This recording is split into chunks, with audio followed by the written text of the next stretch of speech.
Hari ini kita masuk di dalam satu ibadah, di mana ibadah kita adalah suatu kehidupan yang kita harus menyelesaikan, yaitu ibadah pelepasan. Ya.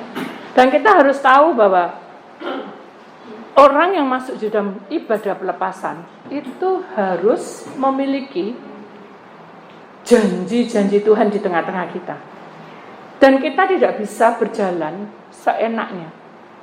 Tapi kita minta supaya Tuhan itu mengatur hidup kita, agar kita tahu bahwa biarlah kita menjadi orang-orang yang penabur. Ya.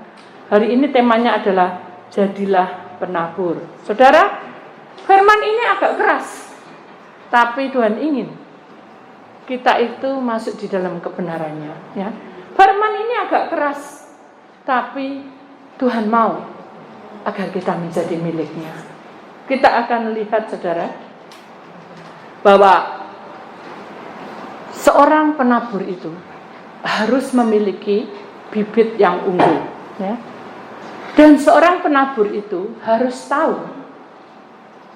ada waktu dan ada saatnya kita itu benar-benar memperhatikan dan memeliharanya. Demikian juga kehidupan kita sekarang ini. Pada saat pandemi ini 2 tahun lebih, saudara, ada banyak gejolak yang kadang kita tidak mampu untuk melakukannya. Di luar kemampuan kita. Tiba-tiba terjadi. Ada yang terjadi musibah, ada yang terjadi sakit, ada yang terjadi sesuatu yang tidak terduga, di mana sudah dipanggil oleh Tuhan yang Maha Esa. Jadi mari kita harus tahu bahwa intinya hidup kita ini adalah orang-orang yang memiliki power untuk masuk di dalam suatu kemenangan. Karena kita ini bukan ekor, tapi kita ini adalah kepala. Dan seorang kepala bukan berarti kita ngatur sakarep dhewe sesuka-sukanya. Tapi justru kita sebagai kepala, kita harus banyak mengalah. Dan orang mengalah itu sepertinya diinjak-injak dan tidak ada harga dirinya. Dan kita harus tahu, karena kita ini adalah penabur yang mengandalkan Tuhan, memakai kekuatan Tuhan, bukan memakai kekuatan fisik, memakai kekuatan kemampuan kita. Saudara, kita akan melihat satu gambar, Galatia 6 ayat 8a. Firman Tuhan berkata, sebab barang siapa menabur dalam dagingnya, ia akan menuai kebinasaan dari dagingnya. Saudara, apa arti dari ayat ini? Apakah saya tidak boleh bekerja, Bu? Untuk cinta Tuhan toh, berdoa toh, memohon supaya dilindungi keluarganya, dilindungi suaminya, dilindungi istrinya, anak-anaknya, mantunya, cucunya. Tidak cukup, saudara. Kita harus memiliki orang etlabur, harus berjuang dan harus mau untuk terjun. Bukan hanya kita melihat tok, nanti kita ketipu, saudara. Tapi kalau kita sungguh-sungguh mencintai dia dan mengasihi dia, dia akan mengenal pribadi kita dari dalam, dan dia akan menuntun kita kemana arah kita. Tuhan mau. Saudara, Galatia 6 ayat 8a ini menunjukkan karakter hidup kita. Ya, manusia itu memiliki kedagingan, ya.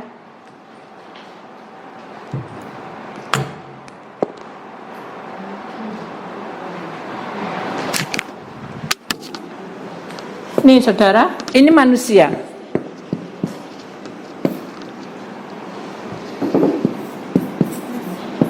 Kita tahu bahwa hidup kita ini ada tubuh, ada roh, ada jiwa. Yang kita tahu bahwa kehidupan kita ini, saudara, inilah yang mengganggu kita, kedagingan kita.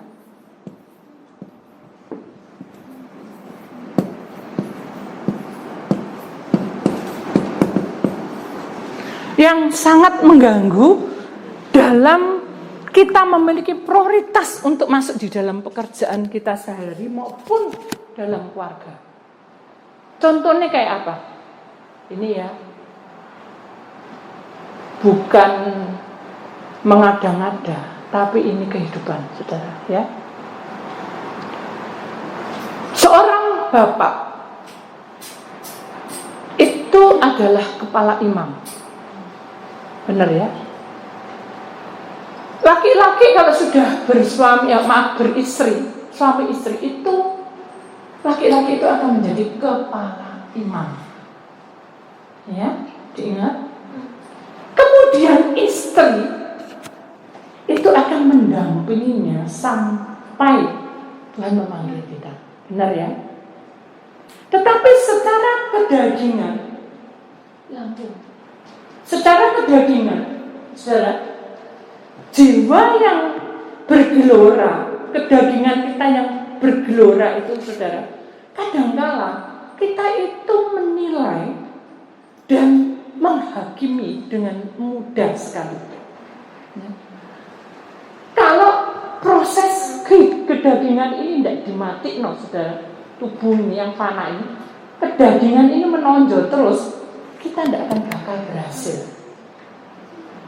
Bu, ada loh orang-orang tidak kenal Tuhan itu berhasil. Yuk, lihat dulu, saudara, keberhasilannya itu pakai apa? Selama dia tidak memegang janji Tuhan, selama dia tidak mengenal Tuhan, saya tidak tahu dan tidak ada jaminan. Pasti kuasa kegelapan itu menguasai dan menggerogoti hidup kita. Kemarin saya di Jakarta, anak-anak kecil, saudara, mulai dari umur 7 sampai 12 tahun, ya. Saat mereka mendengar firman Tuhan, mereka itu peka, saudara. Anak kecil peka, ya. Dia tidak punya power seperti seorang ayah dan seorang ibu, tapi dia punya power untuk bertanya, ya. Kalau anak itu hanya sekedar bertanya, mungkin tidak akan menunggu saya sampai tengah malam, karena malam saya baru selesai tugas saya. Ternyata dia belum tidur. Akhirnya dia konseling, saudara. Anak umur 7-8 tahun nih. Dia duduk menunggu saya minum karena saya haus sekali, perjalanan jauh. Sambil diliatin, capek ya, Amah katanya. Ya capek, tapi tidak apa-apa, sukacita. Oke, katanya. Yes, bilang gitu. Hanya yes tuh, hati saya sudah apa? Yang tadinya capek, keringetan, ya apa? Artinya apa? Lega, ya toh? Hari ini membuat aku semangat, ya. Akhirnya dia, dah, kita doa dulu. Doa. Begitu doa, dia berkata, Ama, aku ini kan sakit. Ya, Ama datang ke sini karena aku sakit. Ya. Kira-kira Tuhan izin enggak aku ini yang posisi sakit untuk menjadi hamba Tuhan? Tuh. Dalam hati saya, kok arahnya ke situ, anak kecil. Saya bilang, boleh, enggak apa-apa, bagus. Tapi kira-kira kalau aku jadi hamba Tuhan, Tuhan bisa menyembuhkan aku enggak lewat doa-doaku? Bukan lewat doa saya loh, lewat doa-doaku. Saya bilang, Tuhan, anak ini kok sensitif ya, maksudnya pertanyaan itu mengena sekali gitu. Akhirnya saya bilang, Tuhan, jadi kalau kita konseling, dengarkan, saya tidak pernah memakai logika, saudara. Saya harus tanya sama Tuhan, ini jawabannya apa? Apa jawabnya? Saya tidak mau salah. Karena anak kecil, dia akan tetap ingat. Anak kecil itu lebih peka, saudara, dan lebih ngerti daripada kita ini melupa. Umur sudah banyak makin lupa, betul enggak? Akhirnya Tuhan bilang, enggak apa-apa, bilangin aja sesuai dengan kesungguhan hatimu. Saya jawab, pasti Tuhan sembuhkan. Hore gitu. Tapi apa? Serius, saudara. tapi sesuai dengan kebenaran yang Tuhan berikan kepada kamu. Contohnya adalah kamu bangun tidur, apa yang kamu lakukan? Sembahyang. Bagus. Terus membantu mami, papi. Bagus. Sudah betul, sudah. Terus onlinean sekolah. Bagus. Terus ya udah mainan lagi. Setiap hari gitu. Kamu bosen enggak? Tuhan tuh bilang gitu. Sebetulnya jujurnya aku ya bosen kayak onlinean. Pengennya sekolah sungguhan. Tapi mau ya apa? Bukan terpaksa, tapi mau ya apa? Ya wes, onlinean ya onlinean. Jadi menyerah gitu. Tapi menyerah itu bukan berarti sembuh karemu gitu. Menyerah tapi dia berusaha untuk mau sekolah. Dari setelah Tuhan memberikan hikmah, itu loh anakku. Kalau kedaginganmu ini menonjol, gak mau loh anak ini sampai bercerita seperti itu. Jadi dia itu polos, ngomong apa adanya. Capek. Nah Isa apa enggak enak mana? Sama onlinean sama sekolah sungguh. Enak sekolah sungguh, enggak bisa tanya langsung ini, miss. Kadang enggak didengar, kadang putus hubungan. Karena sinyalnya tidak ada. Jadi sudah gitu kamu ngapain? Yo marah-marah. Saudara. Marah-marah banting semua saudara. Karena enggak didengar sama misi atau mau tanya enggak bisa. Jengkel karena dewe. Itu pengakuan. Jadi sebetulnya hidup manusia yang lemah ini hanya kedagingan ini hanya membutuhkan pengakuan kamu yang tidak mampu itu. Tuhan cuma bilang gini. Jadi saya gini, kamu mau masuk dalam kebenaran Tuhan, pengakuan kamu yang tidak mampu itu doa no. Oh, gini, ngetua tuh sudah, anak kecil itu, terus gitu. Ya sudah kalau kamu sudah dekat sama Tuhan, kemampuan tuh kamu bilang Tuhan, aku nih tadi sama Miss tanya kok tidak dijawab, Tuhan tak serana semua. Tidak boleh marah-marah. Terus berdoa aja seperti itu. Nah, besok saya tidak dijawab, pasti Tuhan jawab. Oh, ya wis, tak laku no, bukan tak coba loh saudara, tak laku no. Benar, saya kan di sana 2 hari saudara. 1 hari, terus besoknya dia teriak-teriak saudara. Benar. Aku sekarang sudah tahu jawabannya bro. Oh iya, jadi Miss-nya tuh ingat kamu bilangin enggak. Terus apa? Waktu aku garap-garap, aku tuh melihat, ini loh Miss pernah nerang loh. Ini. Oh caranya kayak gini. Siapa itu yang menerangkan itu? Apakah dia sendiri? Halo? Siapa yang menerangkan supaya dia tahu jalannya kayak gitu? Rumusnya matematika siapa? Pasti Tuhan. Allah mau tahu kesungguhan hati anak ini. Hai malaikat, kirim datang ke anak ini. Ayo selesai navigasi. Bukan kayak bocoran saudara. Kadang kita lihat doa susah kan ya ujian ya. Dia dijawab Tuhan gampang bisa wes lego saudara. Tapi ini agak susah wis gak bisa tidur.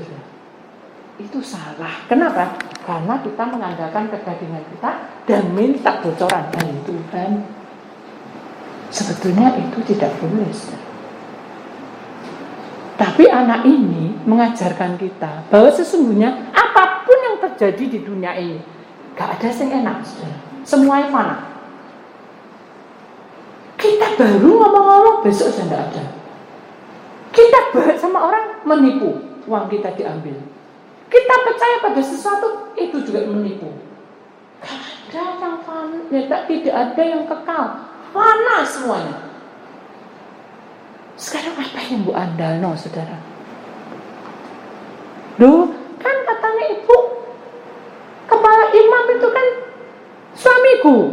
Ya aku ngandalno suamiku toh. Ya enggak apa-apa, tapi kan itu manusia. Apa yang harus kita lakukan? Ini harus katakan saudara, kedagingan. Supaya kita tidak menuntut. Karena kedagingan itu yang membawa kita tidak menjadi fresh. Umpama nggak sehat. Dan nek wis nggak sehat, siapa yang datang? Kalau tanaman itu tidak ada pemeliharaan, siapa yang datang? Ulet. Siapa lagi? Hama. Siapa lagi yang datang? Banyak. Hingga tanaman bibit itu yang ditabur baik itu jadi tidak baik. Kita hidup ini seperti menabur, saudara. Orang bilang pokoknya nabur kebaikan, pasti nanti aman terkendali. Tidak jaminan. Kalau kita berbuat baik, suka menolong, suka membantu, itu adalah kewajiban. Tapi Tuhan ingin kamu pribadi itu punya sesuatu power untuk bertanya sama Tuhan sepenuhnya. Dan tidak boleh kecil hati. Dan tidak boleh kecewa. Memang kita ngomong mudah sudah, tapi melakukan itu susah. Karena saya pernah ngalamin. Jadi dari perjalanan itu, kadang hidup kita ini tertekan dengan memori juga. Sehingga kedagingan kita ini merajalela. Sehingga kita tidak nyaman. Mau apa-apa jadi nggak pas semua. Hidup jadi kacau. Ayo kita belajar seperti anak kecil tadi. Apa adanya kita terima. Walaupun kita harus menunggu seperti anak tadi menunggu sampai jam 11:30, saudara. Padahal dia itu suka tidur katanya, maminya. Bisa nunggu saya dengan diem, anteng apa ya? Dengan sikap yang betul-betul kayak orang tuh menunggu kayak ngantri di dokter, saudara. Diam, ditunggu-tunggu. Itu Tuhan ingin kita juga saat kita menabur kedagingan kita ini harus dibuang supaya tidak menghambat pertumbuhan bibit kita. Karena kita hidup ini akan dipertanggungjawabkan. Kamu sebagai istri, sebagai suami, sebagai anak, sebagai mantu, sebagai cucu, pertanggungjawabanmu tidak enteng, saudara. Karena semua manusia di muka bumi ini pasti satu saat kalau dipanggil oleh Tuhan dan kiamat tiba, kita pasti dipanggil, pasti juga ditanyai, apa kerjamu di bumi ini? Kalau kita merasa kita sudah enak, perhatikan, kita merasa sudah enak, apa-apa sudah enak, tidak kekurangan, walaupun kita tidak muluk-muluk, bagus. Mungkin pola berpikir kita sederhana aja, bagus. Tapi selama kita tidak menyerahkan kedagingan kita ini kepada Tuhan, tubuh kita ini tetap ada di ini, maka kita tidak akan bisa berhasil sepenuhnya. Karena Tuhan ingin hidup kita ini diperbarui terus. Orang yang mematahkan atau memutuskan kedagingan itu selalu baru. Nah, ini kita lihat. Kalau kedagingan ini dimatikan, saudara, ya, dimatikan. Bersama siapa? Bersama dengan Kristus. Ya. Maka kita akan bangkit bersama dengan Dia juga. Loh, apa buktinya, Bu? Kita tidak perlu bukti, saudara. Itu akan menjadi buah yang betul-betul berharga. Kita lihat ini. Kalau sudah dimatikan, Kristus ada di dalam hidup kita, maka roh yang penurut ini tidak akan kemana-mana. Makanya kalau saya diajak konseling, saudara, paling ribet kalau rohnya tidak ada. Karena saya bukan dukun, saya juga bukan peramal. Saat ada satu kejadian anaknya tabrakan, saya tidak tahu kalau rohnya tidak ada. Tapi saat berdoa, bingung saya, kok gak ada apa-apa. Jadi bukan tidak kelihatan, tidak ada sesuatu jawaban yang harus bagaimana, atau harus doa, atau harus pelepasan, tidak ada, saudara. Akhirnya kita puasa. Ayo kita puasa. Begitu puasa dibilang, tubuh ada, rohnya tidak ada, nyangkut. Jiwanya ada. Terus sekarang anaknya gimana? Kayak orang lain gitu loh. Terus saya bilang sama Tuhan, bukan saya langsung, Tuhan, ini jawaban, enggak. Saya dalam hati cuma bilang gini, Tuhan, apa ya bedanya kalau tubuh yang fana dicubit sakit ini, kalau rohnya, kalau tubuhnya enggak ada, mati, saudara. Iya toh? Mati tuh, tubuhnya enggak ada. Tapi kalau roh, Bedanya apa? Roh yang ditawan, ya, dengan roh yang selama ini selalu ada di dalam hati, selalu di dalam tubuhnya sendiri. Begitu terjadi kecelakaan kok nggak ada. Bedanya apa? Kalau kita tanya, saudara, dan kedagingan ini dimatikan, kita hanya memandang Kristus, dijawab loh, saudara. Beda, hambaku. Sekarang lihat ini anak kecil. Saya coba ke rumah sakit, saudara. Rumah sakit umum. Banyak orang tabrak. Lihat itu anak. Masih kurang lebih ya 7 tahun, 8 tahun juga. Lihat. Dia mengerang tahu ya. Sakit, itu mengerang kan? Coba perhatikan. Aku tidak bisa apa-apa, Tuhan. Kalau kamu sudah gini, apa yang kamu lakukan? Ya doa. Ya udah doa. Ya Tuhan, tangannya Tuhan. Boleh. Tuhan, tak serang. Saya tidak tahu, saya tidak kenal anak ini. Tapi saya ada di sini. Saya tidak tahu maksudnya apa. Ya, amin. Saya bingung. Tuhan, kok Tuhan tidak jawab? Maksudnya, apa yang harus saya lakukan gitu? Apa harus pelepasan? Apa harus minum pakai air? Kan Tuhan itu adalah air hidup. Nah, itu bedanya. Anak ini tidak ada rohnya. Oh, baru tahu saya. Ternyata kalau orang itu tubuh roh jiwa kan satu paket ya, saudara. Satu paket kan? Tubuh roh jiwanya harus satu paket, tidak boleh pisah. Nah kalau tubuhnya ada, rohnya tidak ada, itu ternyata bisa nyangkut. Walaupun dia tidak nakal, tidak ada apa-apa, masa tidak ada pelanggaran. Anak masih 7-8 tahun, gak ngelanggar teman-teman gitu, saudara. Jadi gak ada masalah gitu seharusnya. Kok malah rohnya tidak ada? Akhirnya dia bilang, sudah, kamu tahu sekarang rohnya tidak ada. Terus gini nih apa solusinya? Ikut aku. Ikut saya. Wangin itu sudah jadi. Saya tahu gua. Gua itu loh, Mas, pernah masuk gua kan? Nah, gua itu bukan gua, itu berputar kayak angin. Bunyi. Kayak kipas angin. Masuk. Tuhan. Masuk Tuhan. Tidak apa-apa. Aku menyertai. Sudah, saya masuk, saya merasa ada malaikat Tuhan di depan saya, belakang ada malaikat. Terus ikuti, tidak tahu berapa lama, pokoknya terus ikuti. Sudah, sekarang kamu lihat sebelah kanan.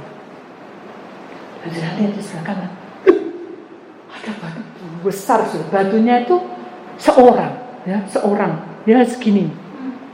Bentuknya itu lucu, ya bentuknya itu. Saya lupa apa ya, kayak kijang atau beruang, pokoknya binatang, saudara. Dia peluk-peluk, ada anak kecil yang meluk-meluk itu. Dia ya 7-8 tahun tadi peluk-peluk. Sayang, aku suka. Kamu lihat. Ya, lihat. Itu bukan fisik, bukan tubuhnya, bukan jiwanya, tapi itu roh. Kok bisa itu kan? Kok bisa dipegang-pegang gitu? Itu kan roh sama roh. Coba lihat. Bukan. Maaf. Tuhan tidak pernah bilang coba ya. Lihat. Begitu saya deketi, ya lihat. Ternyata saudara, patung ini ular. Ular gendut, mangap-mangap. Mata ambil gini. Kayak lihat. Serem loh. Ya ampun Tuhan. Kok anak ini tidak tahu ya? Roh lo pada tidak bisa. Karena kalau dunia roh itu ketutup sudah.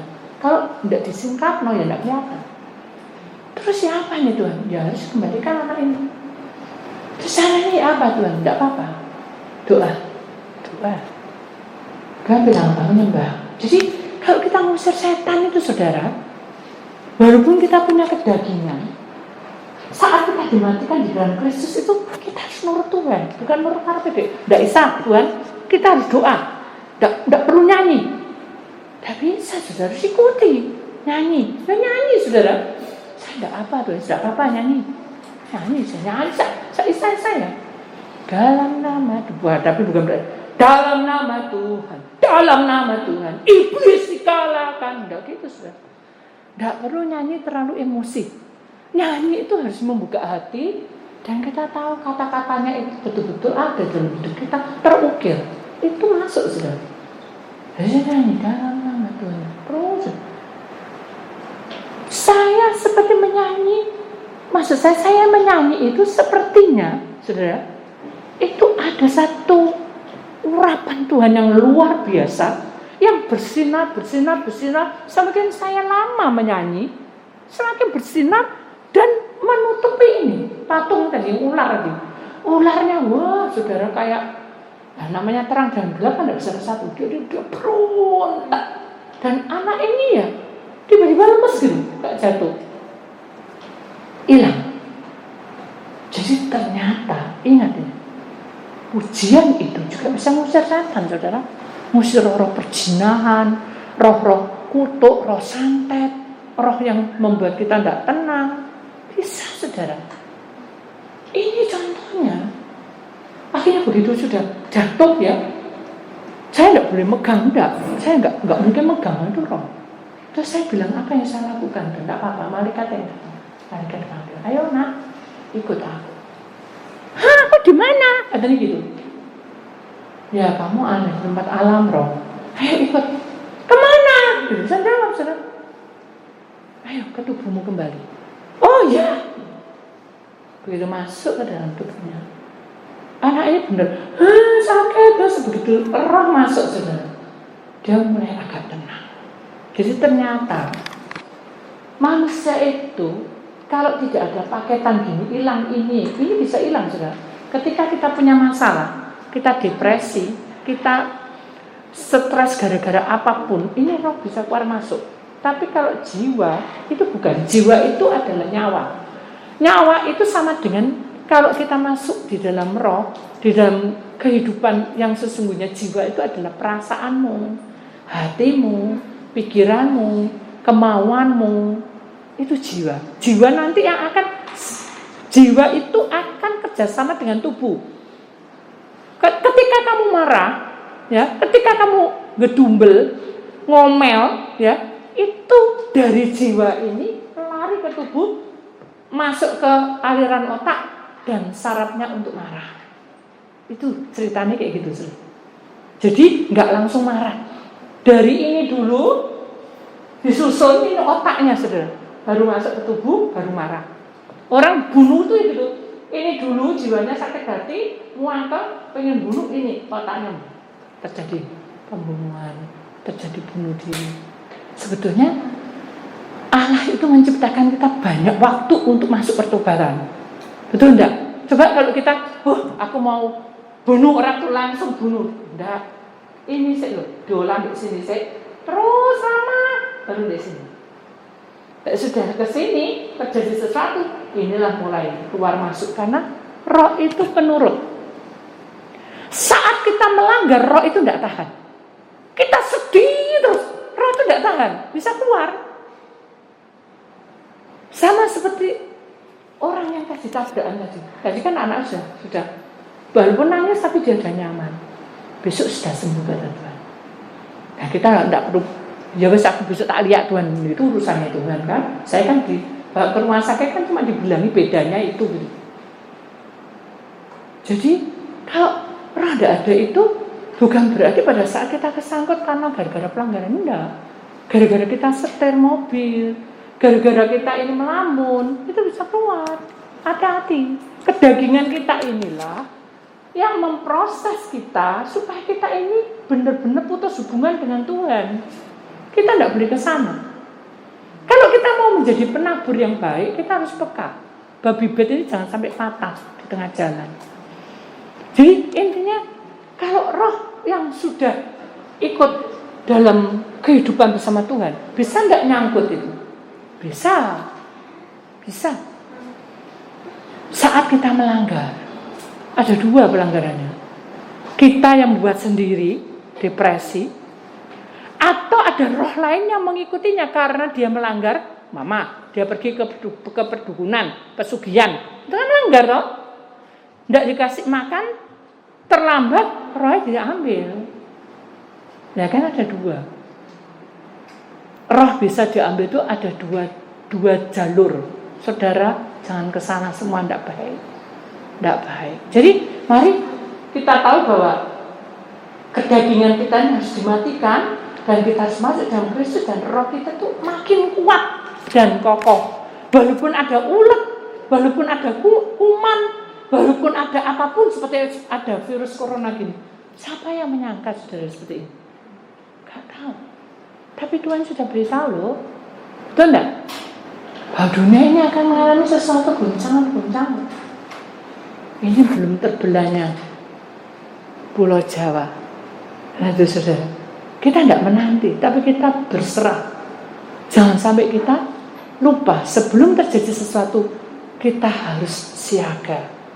Jadi ingat saudara, kalau kehidupan kita itu menjadi miliknya, roh kita tidak boleh nyangkut. Ya. Begitu kita tahu rohnya nyangkut, kita doa. Tidak ngerti sudah di mana ini jalurnya. Tidak ngerti roh itu di mana. Jadi pada saat kita datangi orang itu dia tidak ngerti kemana. Akhirnya saya bilang, Tuhan apa yang saya lakukan? Ya sudah, kamu berdoa 1 hari, 2 hari, baru ketahuan ternyata nyangkut. Waktu tabrakan itu nyangkut di cagak listrik. 2 hari nyangkut di situ. Dan itu tidak diambilnya apa Bu? Ya sebelah sana itu ada pohon besar sudah, ada penunggunya. Dan kalau roh itu senang ya diambil sudah.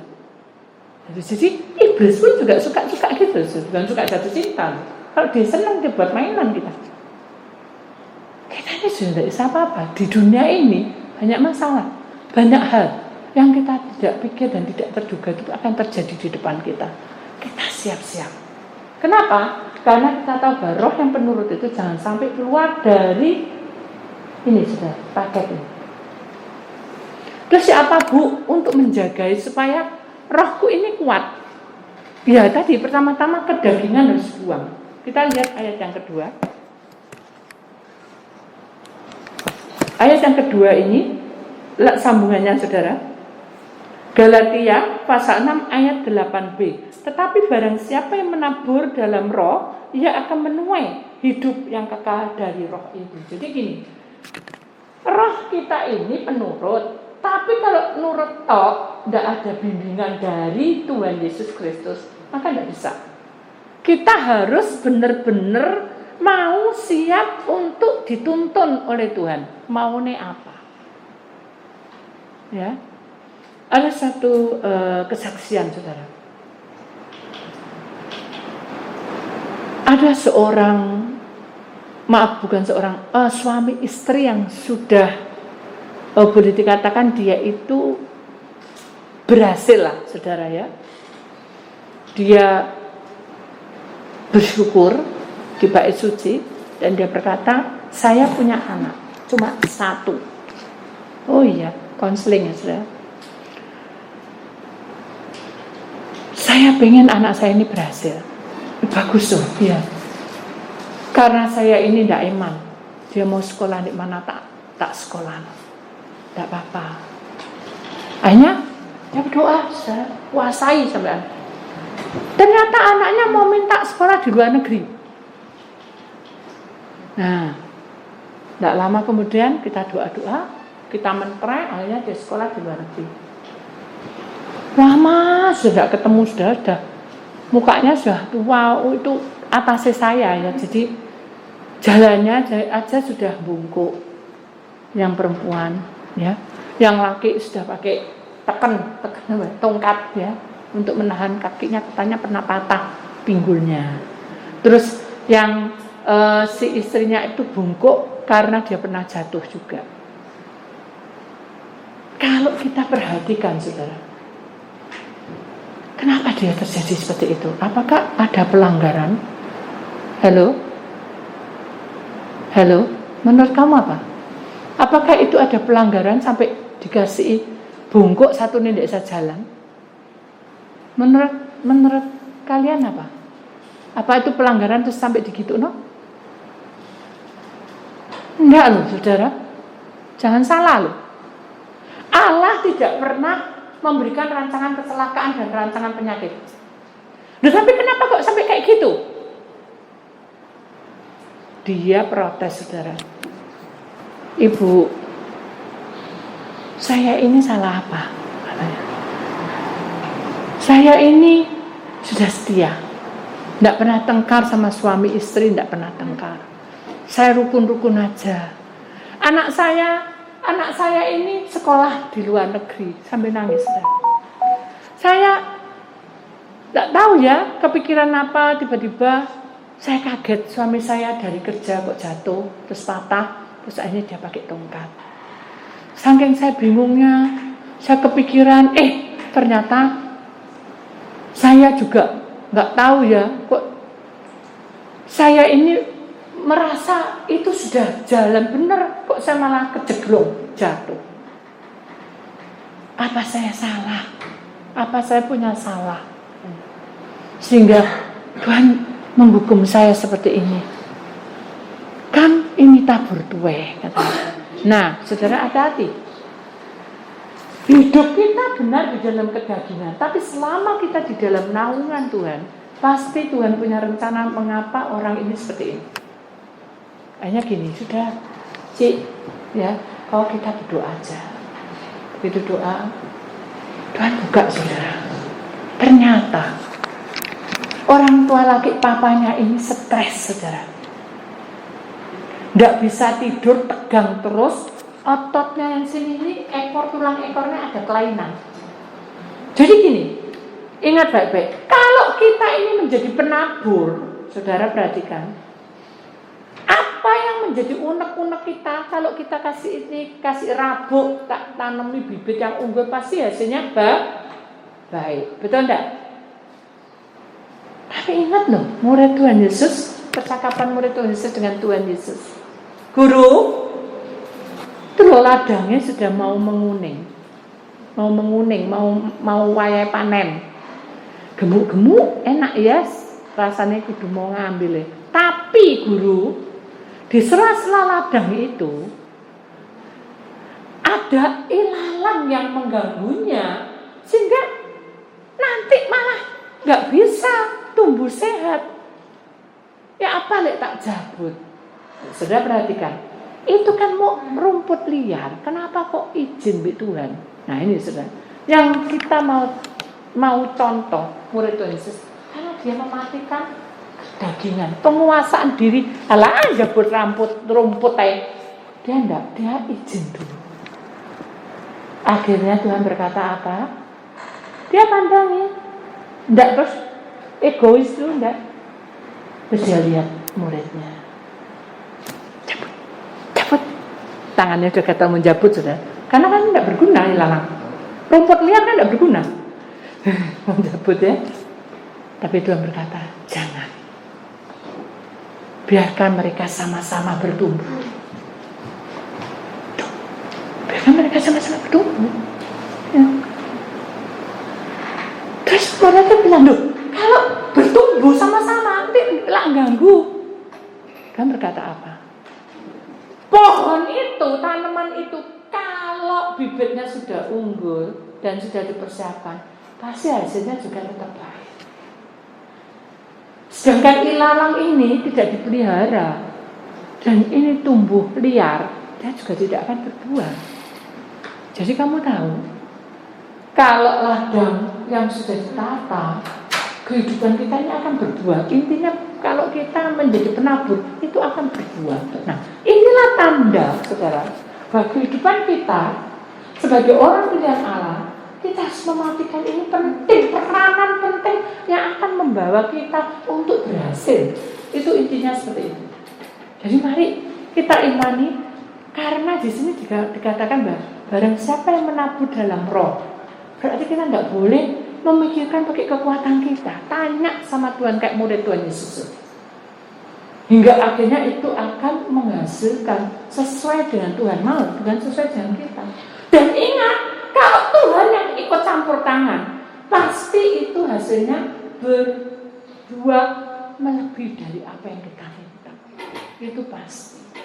Jadi saudara, perhatikan baik-baik. Galatia 6 pasal 6 ayat 8a dan 8b ini menggambarkan tentang pertumbuhan kita.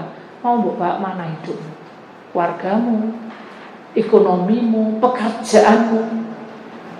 Masa-masa pandemi ini semua akan berubah, saudara. Siap enggak, saudara? Kalau saudara tidak siap, saudara akan kacau. Dan kita harus perhatikan baik-baik di sini, saudara. Yang terakhir, kasih setia dan anugerah Tuhan memberi saya harapan untuk diri saya sendiri dan untuk dunia kita. Jadi kalau kita tidak ingat kasih Tuhan, kita tidak ingat janji-janji Tuhan, maka kita akan jatuh dan kita tidak berguna lagi. Kita ini sudah punya hak kesulungan, saudara. Binama, ketika kamu percaya kepadaku, aku memberikan kamu keselamatan. Nama. Ketika kamu itu setia kepadaku, aku memberikan janji itu ya dalam kamu. Kue segala meta, asalkan kamu teguh melakukannya. Jadi ingat, kita ini tidak ada jalan yang kita bisa tempuh untuk menuju keberhasilan. Semua orang harus bergumul, semua orang harus bertanding, kasarannya gitu. Tapi bukan sikut-sikutan, saudara. Tapi harus fokus ke Tuhan seperti murid Tuhan Yesus, mengandalkan Tuhan di dalam segala perkara. Belajar, saudara. Karena ini adalah waktu di mana penentuan ini, penampian sudah benar-benar Tuhan buktikan bahwa kita tidak akan kekurangan dalam segala perkara. Bukan berarti kita jadi orang malas, cuma doa, tapi kita usaha, saudara. Dengan usaha apapun pasti akan berhasil, asal kamu dengan tekun dan melakukannya dengan kerelaan.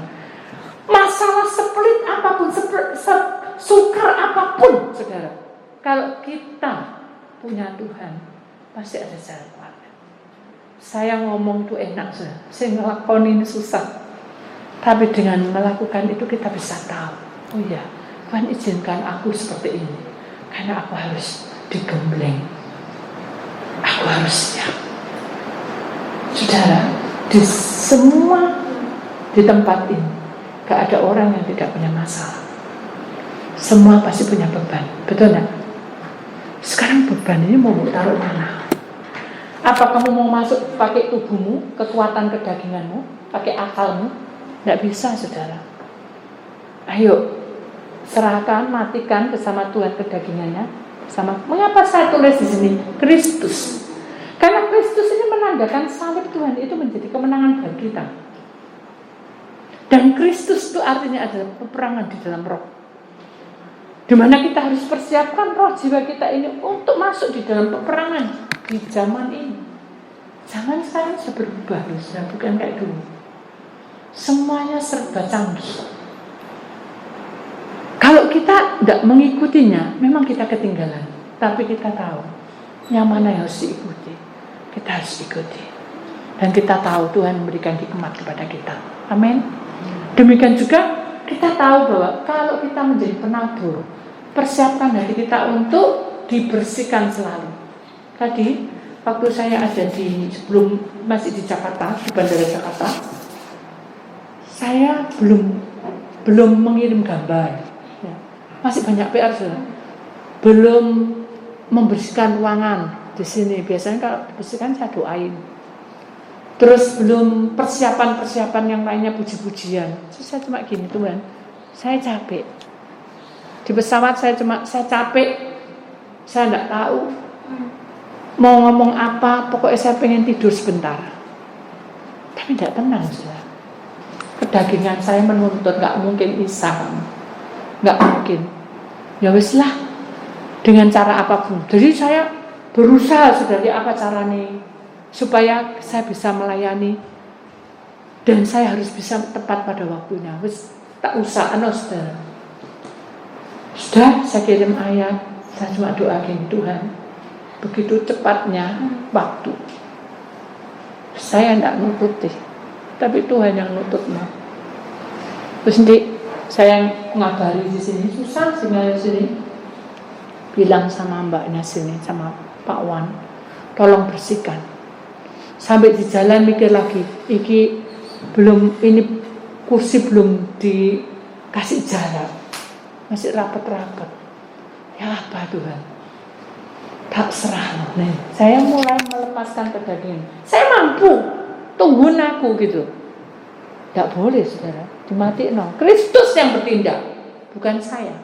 Ya wes, Kristus yang bertindak. Dah, saya pasrah. Begitu saya pasrah, Austin pakai video. Begitu video kita ngomong, langsung Tuhan bilang, panggilan Mbak E dan Pak Wan suruh nata. Gak bisa, sementara elek masih kasaran sih berontak. Gak bisa, harus saya biar tahu jaraknya. Sampai tak doa-doa. Itu jarimu, misalnya gitu ya. Kamu pakai otak pintar kayak apa? Itu jarimu, itu kemauanmu. Tapi aku bilang tidak. Sudah tidak, berikan sama mereka. Sudah, tidak capek-capek, sudah berikan. Saya ngebel anak Tuhan yang suruh. Bukan ngebel, langsung video itu langsung panggil mana Mbak E, mana Pak Wan. Loh, Tuhan sudah menata sudah. Tidak ada 1 menit loh. Mereka bisa nonton-nonton kayak gini. Seperti yang sama. Saya masuk lega, saya semprot-semprot, saya berdoa. Sucikan ruangan ini. Kalau kedagingan saya terus maju, ya tidak bisa, kakak lagi. Saudara, Tuhan tata semua. Terus, maaf saudara, ini cerita kecil aja. Saya itu tidak biasa ke pasar itu, ya. Pasti kesasar. Saking nekati, saudara, pasti bisa. Ternyata tidak bertemu, saudara. Terus kesel di kaki. Saya hampir nangis, Tuhan.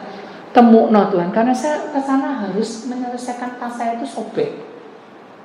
Saya harus pakai itu. Besok kalau ke Jakarta lagi, saya tidak bisa, harus pakai ini. Mumpung ada, jalani. Capek, saudara. Kalau mengandalkan kita kedagingan ini, tak ketemu, saudara. Begitu saya bilang, pasrah biar Tuhan yang atur. Loh, gitu saudara. Orang liwat itu bilang, aku jahit. Oh yo, dek kono kayak gini. Dek mana? Kayak diberitahu saudara. Ini loh, dek ini gang ini loh. Saya tidak tanya loh saudara. Saya sampai ketanggungan Tuhan itu banyak cara. Jangan mau pakai logikamu. Seberat apapun masalah itu, Tuhan itu akan ikut campur tangan. Ayo selesai, sudah ketemu. Sudah ketemu kan? Wah, senang kan? Oh, puji Tuhan. Betul enggak? Kita sudah ketemu. Kasih Hari itu kita beri makanan. Lupa jalannya, saudara. Muter lagi. Waduh, sampai bingung panggil sopir. Hampir saya panggil sopir saya.